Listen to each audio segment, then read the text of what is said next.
Hello, champions. Myself, Dr. Maddineni Srinivas, your dermatology faculty in this wonderful Cerebellum Academy. So, in this video, we are going to see the recall questions of dermatology from NEET PG 2024. So, both the sessions are going to be covered in this particular video. And first of all, I want to tell you that this is a recall session. So, there might be some differences in the question body and options. So if you find any mistake or discrepancies which you feel should be corrected, please put those small corrections in the comments below.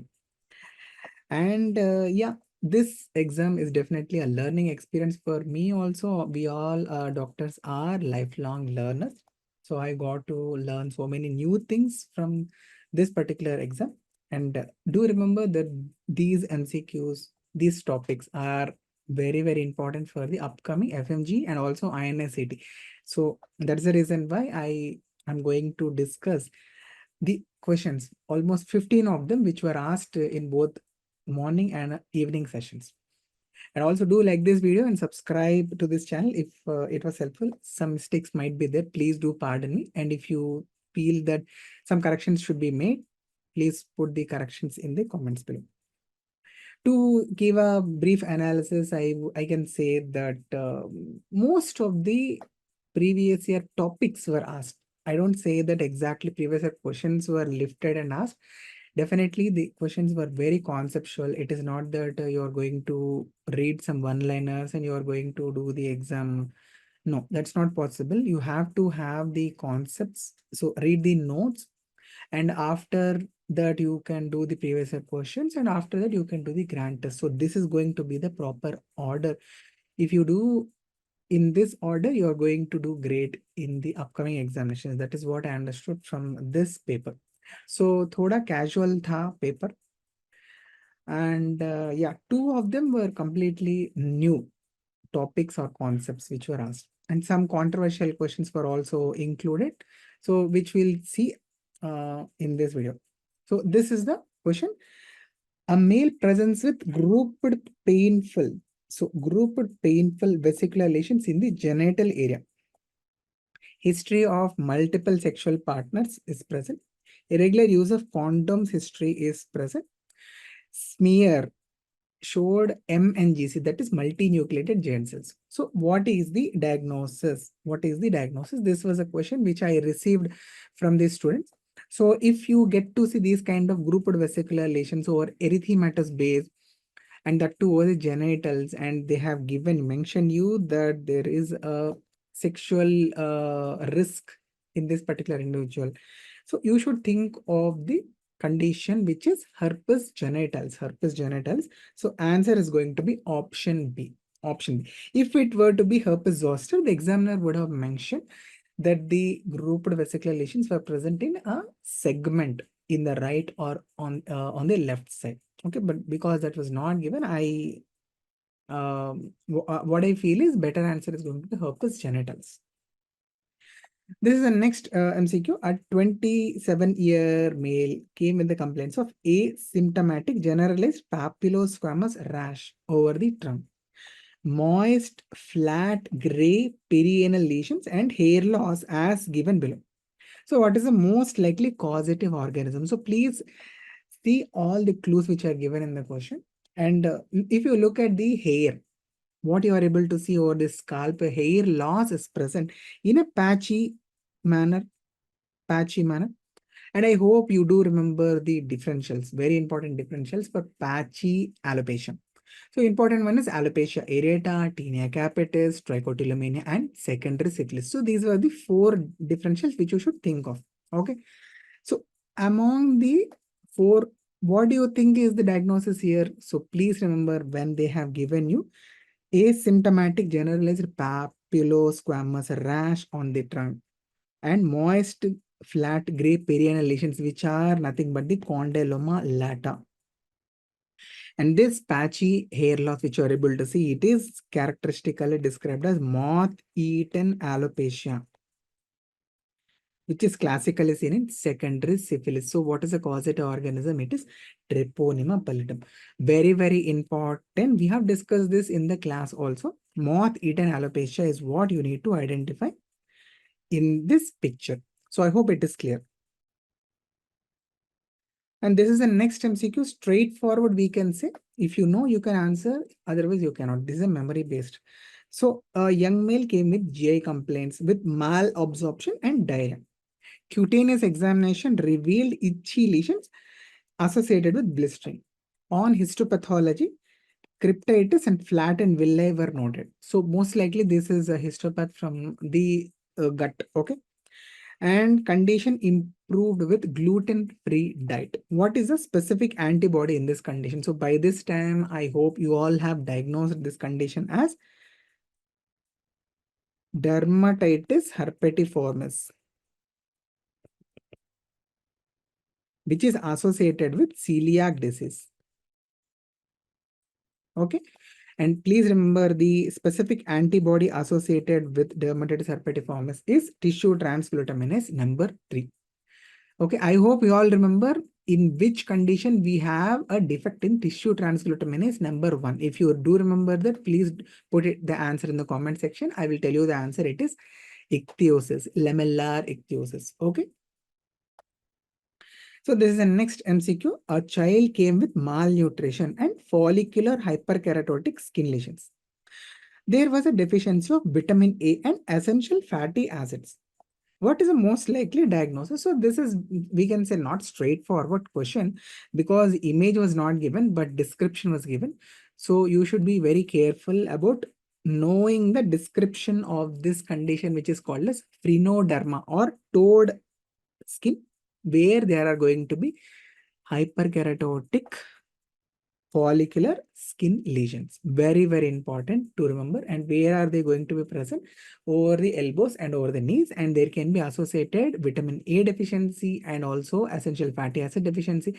And also recently it was observed that vitamin B complex deficiency, C and vitamin E deficiency may also be associated with phrenoderma. And this is also basics type of a question, we can say, where you need to identify the structures. And in the exam, these structures were marked as A, B, C, D. And in the options, A, sebaceous gland, B, eccrine glands, like that it was given. But here for the purpose of simplicity, I have put the options like this. Okay. So A, sebaceous glands, if you have to mark, so this is the sebaceous gland. Okay.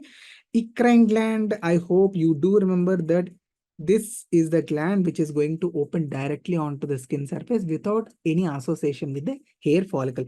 So this is the eccrine gland. And this is the erector pili muscle. And this is the apocrine glands. This is the apocrine glands. So this we can say is a concept which is repeated. Why? Because in the INI CET, latest INI CET, there was a question, where can we see the apocrine glands?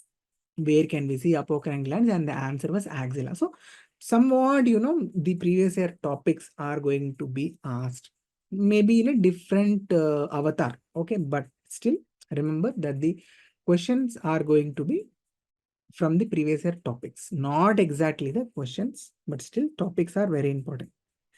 And this we can say is a question from papulosquamous disorder. Very, very classical description was given, but this is not psoriasis or lichen planus. Okay, so some students might not have read this topic, but very important. 23-year-old male complains with orange hue over the body with hyperkeratotic perifollicular erythematous papules associated with scaling.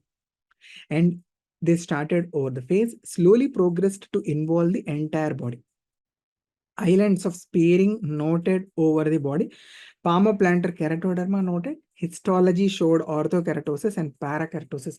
So these were all the clues mentioned in the MCQ. So this is a giveaway question if you know all these points related to pityriasis, rubra, pilaris. Very, very important question, where we are going to see this orange hue over the body, and the lesions are going to be having cephalocaudal spread. That is, here it is shown, it started near the face and progressed to involve the entire body, cephalocaudal spread.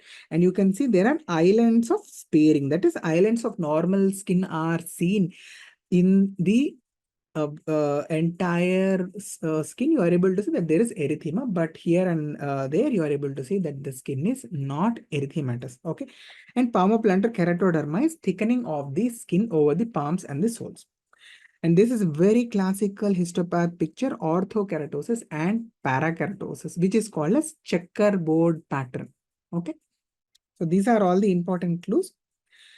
Next MCQ, 4-year-old boy presents with multiple patches of hair loss, which are associated with itching and scaling. His 2-year-old sister also has similar complaints. So in the previous question related to secondary syphilis, we have seen that patchy alopecia. What were the important differentials? Alopecia areata, tinea capitis, secondary syphilis, trichotillomania. Okay, so here you are able to see another differential for patchy alopecia, which is tinea capitis. Very important. How can you come to this diagnosis? First, see, children are affected. Okay, so you should think of the tinea capitis, in which we can see this kind of a patchy alopecia. And one more clue which is given is 2-year-old sister has similar complaints. So most likely this is an infectious condition which is spreading from one person to another person. So the diagnosis here is going to be tinea capitis. This is the next MCQ. A male patient with history of unprotected sexual intercourse 4 days back. So very, very short incubation period is there. So now he's coming with the complaints of painful urethral discharge. Okay, so there is dysuria and there is urethral discharge, which is frank pus.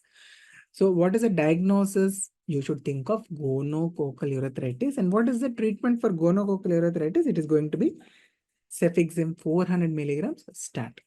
Okay, so somehow examiner loves gonorrhea, Neisseria gonorrhea, I think.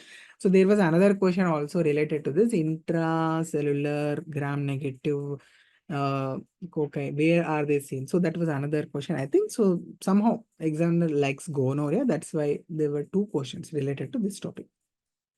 And this is, I think, a very easy question in the NEET PG, we can say, from dermatology. A patient coming with vesicular oral lesions, and DIF showed this image was given. I think fishnet was not mentioned in the question. Please put your answer in the comments whether it was mentioned in the question or not. So, but you are able to see that the epidermis. So this is the epidermis where you are able to see fishnet or chicken wire pattern of immunofluorescence. You should think of the diagnosis of Pemphigus vulgaris. Pemphigus vulgaris. Okay, so I hope it is an easy question in this paper. Okay, a farmer with a history of prick injury. Farmer prick injury, you should think of the subcutaneous mycosis. So mycetoma, chromoblastomycosis, or you should also think of sporotrichosis. Okay, so next, what is given in the question? Complaints of swelling of the foot. Sinus tracts are present.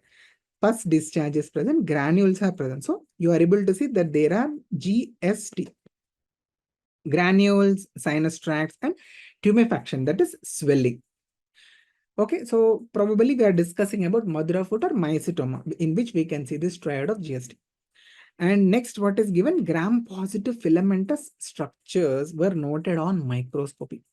Okay, so this statement which is given here, these 2 buzzwords are very important for this question, for you to diagnose the condition and also identify the organism. So please remember, this kind of mycetoma-like picture can also be seen in botryoomycosis also, which is due to staphylococcus. Okay, but please remember, in botryoomycosis, which is due to Staph aureus, we are going to see gram-positive organisms, but filamentous structures are not going to be seen.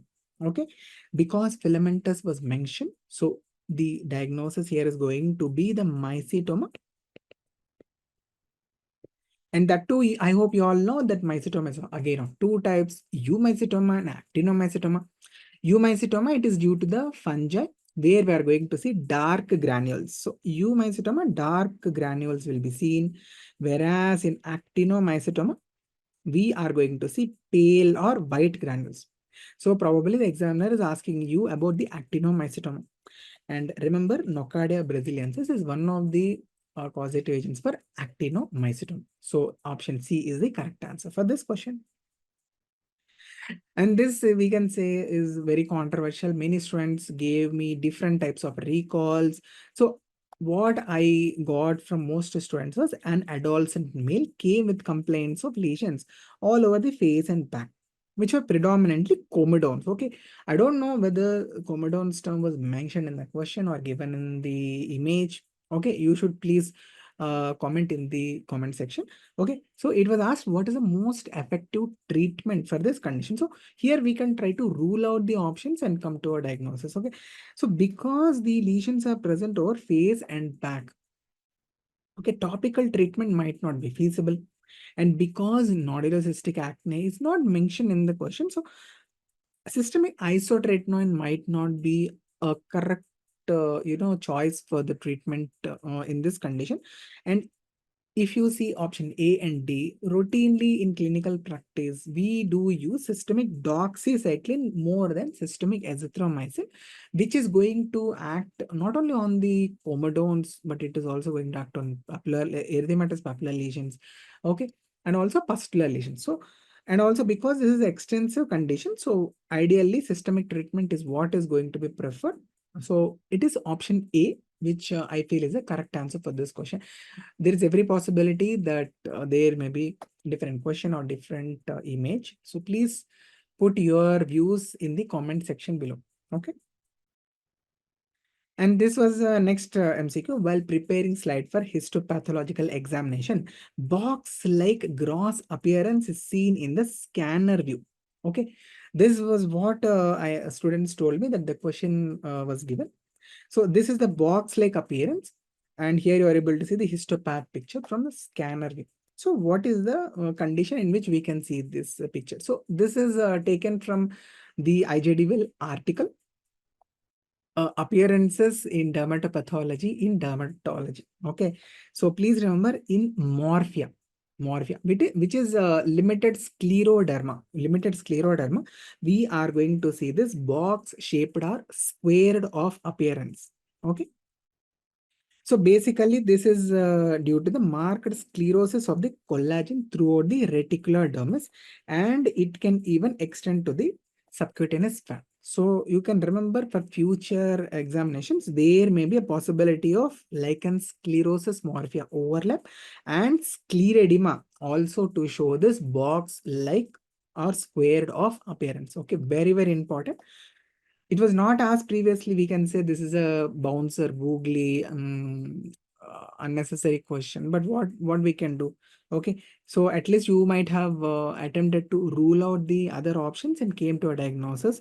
That is, came to a answer, final answer. So like an amyloidosis, maybe the examiner might have given you polarized microscopic image, but that is not given here. So, and like an Adidas, it is going to show clock clutching ball appearance. Okay, that is not seen in this image.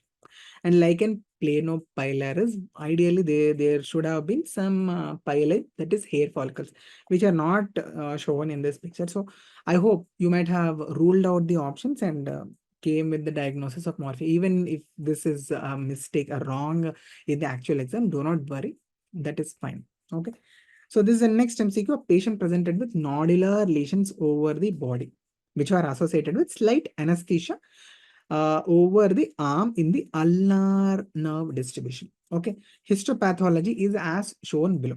Which of the following options is true about this condition? So many students, gave different views. Some students told that a solitary lesion was given, which was having hypopigmentation and hypoanesthesia. And there was a histopath picture showing a tuberculoid granuloma.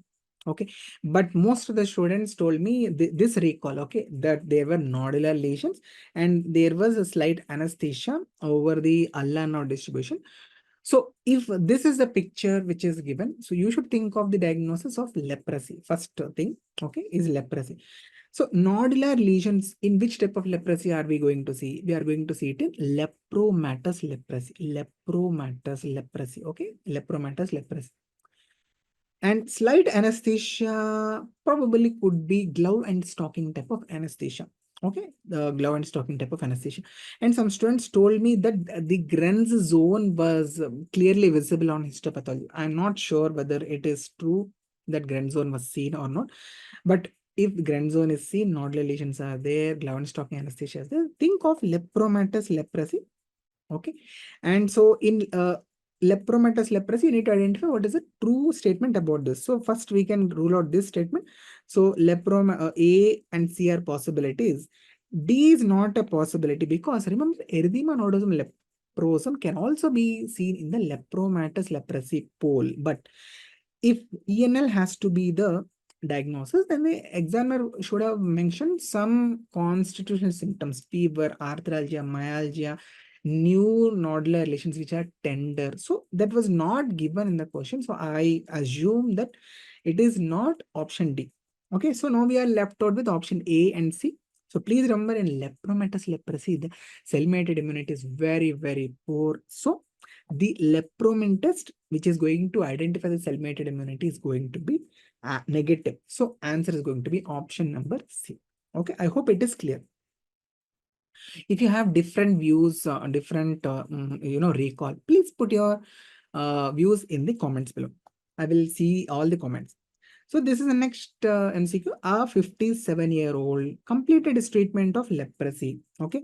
So 2 years later, after the completion of the treatment, he presents with punched out painless ulcer over the sole. So most likely we are thinking in the terms of trophic ulcer, which we can see due to the autonomic disturbances. So the question is, what is the next best step in the management? So please remember, restarting MDT does not make any sense because see, the trophic ulcers can occur even without the presence of the Mycobacterium leprobacillus. Okay, so restarting MDT is not an option.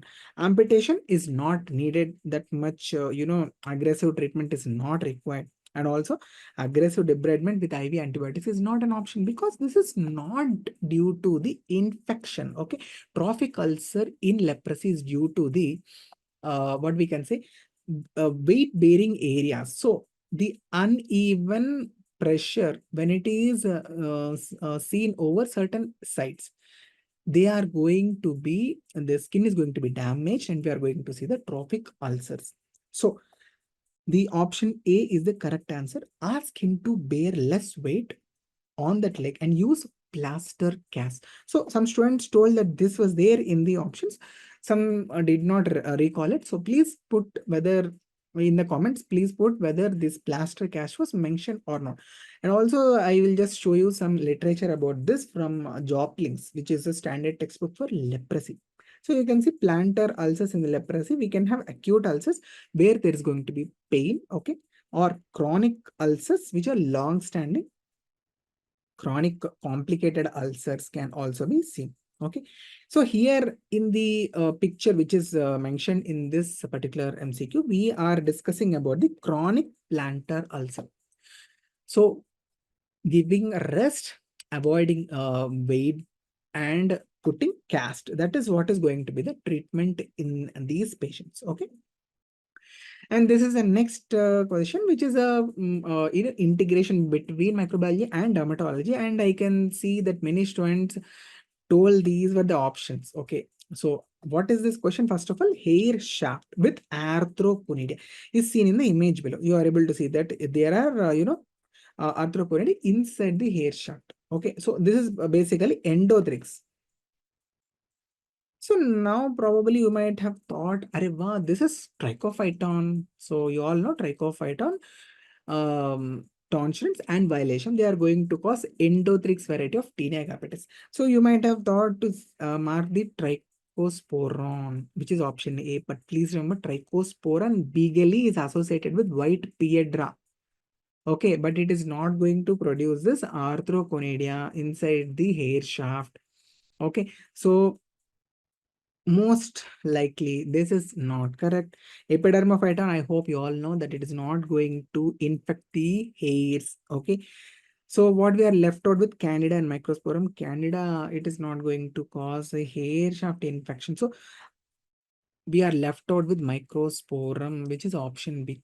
So microsporum, actually, I know that it causes ectothrix variety of tinea capitis, but here you are able to see the spores inside the hair shaft. So, but what we can do, other options are absolutely false. Okay, so we are left out with one better choice, which is microsporum.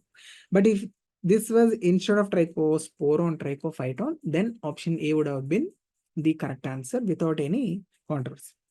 So I hope you have enjoyed this particular video, and yeah, uh, I hope you have done dermatology great, because as I've told you, the previous topics were asked, some bouncers, some googlies, some out of the box questions were there. The box question, like, okay, some controversial questions are there, leprosy and acne.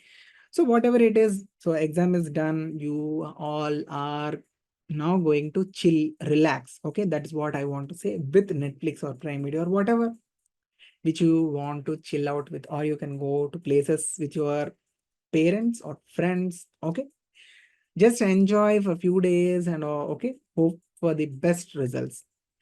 All the very best, dear students. Happy learning. Okay, learn from everything, even from the movies. Okay, happy learning. Bye bye.